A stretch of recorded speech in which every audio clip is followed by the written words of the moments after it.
നിൽക്കും ഫോട്ടോ എടുക്കാം കാശ് എടുക്കണം.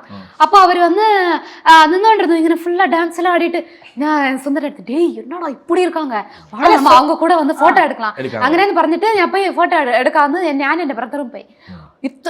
ഞാൻ എന്റെ ബ്രദറോട് ആണെങ്കിൽ അവർ ഇത്ര ഹൈറ്റ്.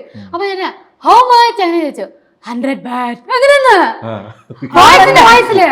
അതായത് എന്നിട്ട് അവര് നമ്മൾക്ക് ഇതെടുത്ത് കഴിയുമ്പോൾ നമുക്ക് ഉമ്മയൊക്കെ തരും. അപ്പൊ സുന്ദറിനെ ഉമ്മ വെച്ചപ്പോ ഞങ്ങളെല്ലാം കളിയാക്കി പെണ്ണുമ്മ കൊടുക്കുന്നു. ഞാനൊക്കെ ഇതൊക്കെ പറഞ്ഞ് കളിയാക്കി. അവനൊന്നും മിണ്ടിയില്ല. അത് കഴിഞ്ഞ് ശിവാങ്കിക്ക് കൊടുത്തു. എന്ന് എനിക്ക് ഉമ്മ വേണമെന്ന് പറഞ്ഞു. ഭയങ്കര സുന്ദരിയാണ്. ഞാനും ഉമ്മയൊക്കെ മേടിച്ചു കഴിഞ്ഞാൽ അവരൊക്കെ ആണുങ്ങളായിരുന്നു. ആണുങ്ങൾ ശരിക്കും ആണുങ്ങൾ, വേറെ മറ്റേ കമ്മ്യൂണിറ്റി പെട്ട ഒന്നുമല്ല. അവിടെ ആണുങ്ങളുടെ ഏറ്റവും വലിയ വരുമാനം പെൺവേഷം കിട്ടി. അതിലൊരാണിനെ ഞാനിപ്പോൾ ഫോളോ ചെയ്യുന്നുണ്ട് ഫേസ്ബുക്കിൽ. കാരണം എന്താ വെച്ചാൽ ഫോളോ ചെയ്യുന്ന വെച്ചാൽ അവര് ആ ആണെങ്ങനെയാണ് പെണ്ണായി മാറുന്നത്. എന്തൊരു ഭംഗി ഇല്ല.